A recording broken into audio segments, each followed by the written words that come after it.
How's it going, everybody? It's JDM Drifter, and for this week's video, I'm going to be reviewing the Hot Wheels RLC Monte Carlo Lowrider. This is another super cool new RLC casting they've just released, and at the time I'm recording this video, these are finally starting to arrive. Just like the Jaguar E-Type I reviewed last week, this model was back-ordered also for around a month after the sale. I really expected this model to be more popular than what it was. When Hot Wheels first released the Rose in 164 Impala, that car had a very quick sellout and I only managed to get one of them. Even when they did the holiday release of the 64 Impala, which they called the Snowman Edition, that one still was a pretty quick sellout with a lot more popularity, but they had raised the numbers at that time, so it was easier to get a hold of. This model here, from what I'm hearing, is not numbered, so I believe they did make more of these, so this car was not as popular or as rare. Either way, from what I'm seeing online, this model looks very nice and has an improved suspension from the 64 Impala. So I can't wait to open this up and check out the feature, but first here, let's go and take a look at the outer box. So first up here, as we can see on the side, it says Chevrolet in green, as well as the name of the car, which is the 1975 Chevrolet Monte Carlo. Same thing here on the other side of the box. And on this end of the box, we have the new Mattel Creations logo and the Chevrolet logo again. And on the other end of the box, we just have our Hot Wheel logo. And as always, on the top, we have the giant Hot Wheel logo here in this green color. So now let's go ahead and open this up here so we can take a look at what the packaging inside looks like and, of course, check out the Monte Carlo itself.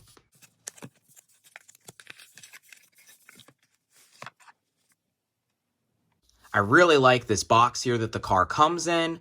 The design, everything matching the car looks really nice. I really like the color and everything that they did here. And sure enough, as I had been hearing online, this model was not numbered. As I said earlier, I definitely believe that's why this model is not as rare or as collectible, because they did make a lot more of these. So we can see here on the side, there's all the pinstriping in that kind of antifreeze green color. We have the name of the car, the Monte Carlo logo with the Chevy emblem there. We have the Redline Club logo on this end of the box and the Hot Wheels logo here on the other end, as well as it says that this model is all metal with real rider tires. And of course, we have our Hot Wheel logo here in color on the top and continuing all over the box with the pinstripe design. Here on the other side, we have some information here about the Monte Carlo itself, if you would like to read that. As it says right here on the box, that this car can also do a three-wheel motion, which is something I really want to check out because that was not possible on the 64 Impala. So let's go ahead and get it out of the box here and see what it looks like for the first time.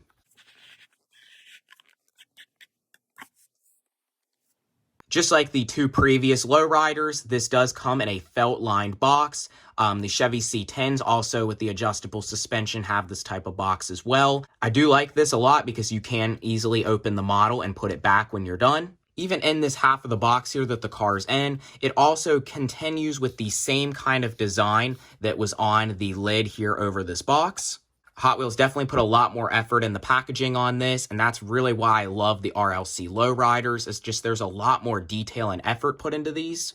So I'm going to go ahead and remove it here, and we can go ahead and take an up-close look at the car out of the packaging.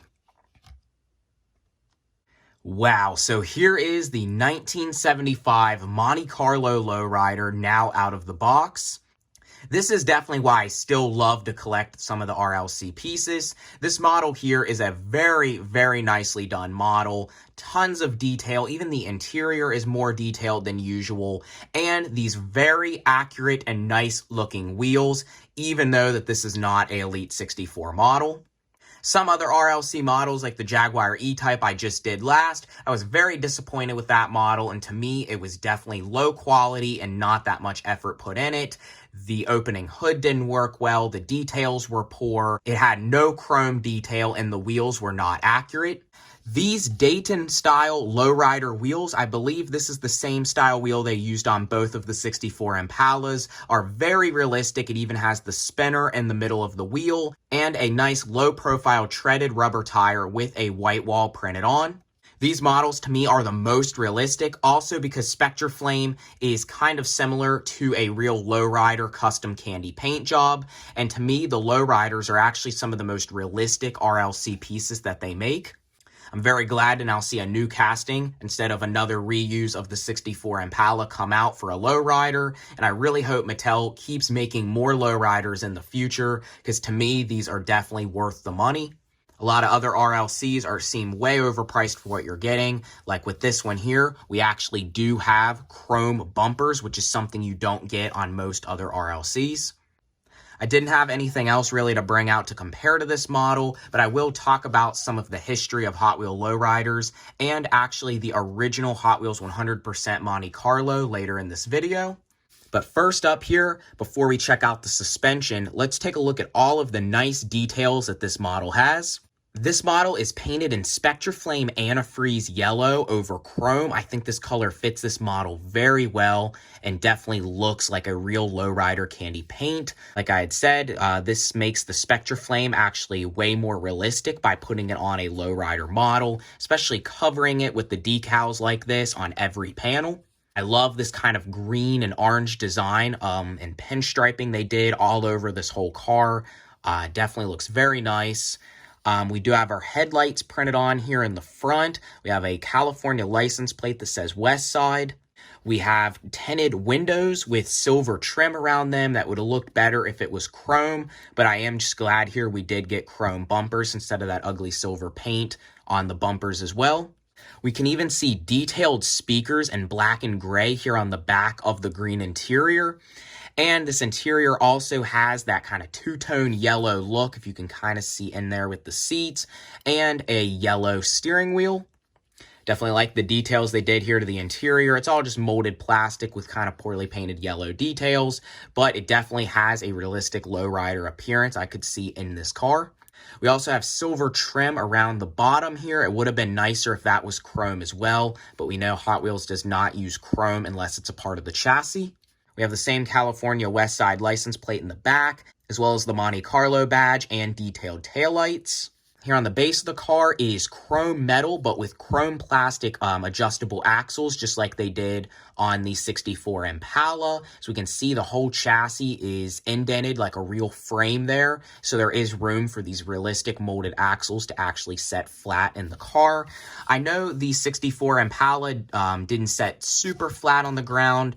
This one seems to set a little bit better and roll pretty smooth as well. Like I mentioned, these are actually one of the nicest looking wheels that is not in the Elite 64 line. Definitely reminds me of the 100% era Hot Wheels, but even better. This has a chrome Dayton wheel. I believe this is just a one-piece real rider, but with a separate rubber tire, with even some tread and a white wall printed on. Overall, definitely a beautiful model, and this is definitely why it is worth having an RLC membership. And to me, this car was actually more worth the almost $40 price. So the main thing that everybody wants to see here on this model is the adjustable suspension. Now, the adjustable suspension on the 64 Impalas could only really go up and down. That suspension also wore out very quick the way it was made, and the cars would start to get loose feeling and then not want to stay up if you adjusted it too much. Luckily with mine, I only did it a few times for my videos, and I have never used the suspension again. It was a similar thing on the Hot Wheel 100% lowriders in the 90s. Their suspension, some of them could do a three-wheel and some couldn't, and they did wear out over time, but they did seem to still hold up better over the past 20 or so years than even the RLC Impala did. So this one also having the same chrome plastic axles. I don't want this one to wear out, so I'm only going to adjust it here for this video, but I am going to go ahead and see if it actually can adjust and do the three-wheel. Always at first, the suspension feels a little bit more firm than after you start to adjust it. So we can see here is the front end of the car raised up. Definitely looks super cool to actually have a pretty decent and realistic adjustable suspension. Same thing here on the back. You can raise it up as well. Let's see if I can get it kind of adjusted properly. So here's the car fully lifted. Looks pretty cool. I don't prefer pushing down on the car to drop it down. That wears the suspension out more. But as we can see, we can go and drop the front down, have it raked up here like this in the back. Or we can go ahead and drop the rear suspension down And see here with the front, if it can actually turn side to side. So as we can see, it actually does have some sideways tilt adjustment. Let's go ahead and adjust the back here again, kind of twisted.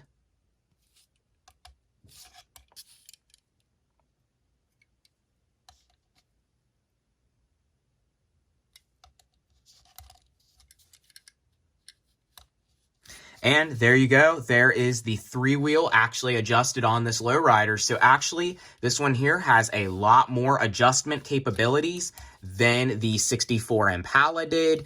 And you can get it to look way more realistic like this. Definitely reminds me of the more premium quality you got back, in the 90s of the 100%. Having a more firm suspension that you could rely on adjusting more.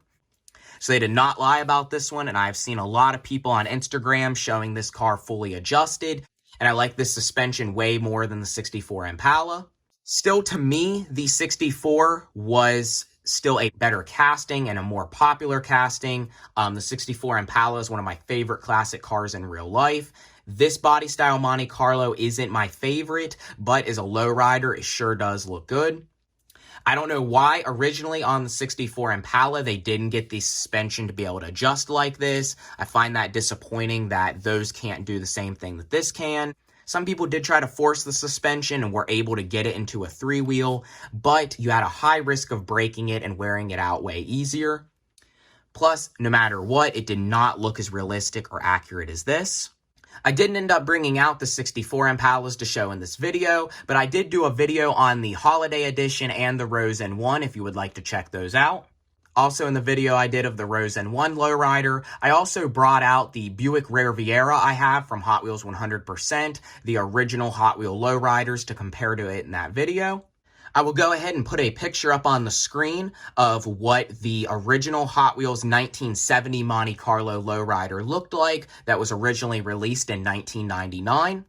They only did 4 colors of that car ever, and the last year it was ever made was in the year 2000. That model would be a cool piece to add to my collection at some point as well, but it is not the same casting as this. This model is totally different. This is a 1975, and it was originally a 1970.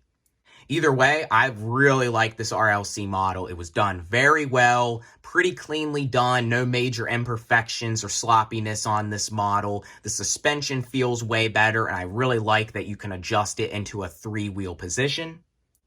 Now I'm going to go ahead and put this model on the turntable, and then that is going to be about it for this video.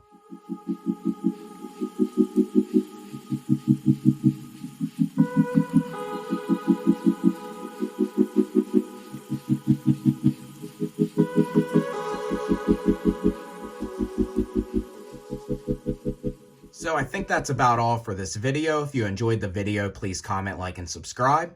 This one definitely outdoes the Jaguar E-Type and the past few that they have done, and I'm glad to be able to add this model to my collection. This is the newest RLC I have to review. I don't think there will be any more to review for a little while, but I do have a lot of other cool new diecasts to do reviews on here within the next few weeks. If you're not already, please follow my Instagram and my Vintage Toy Restoration YouTube channel. I will go ahead and put links to both of them down in the description. So again, be on the lookout for more videos soon, and I will see you next time.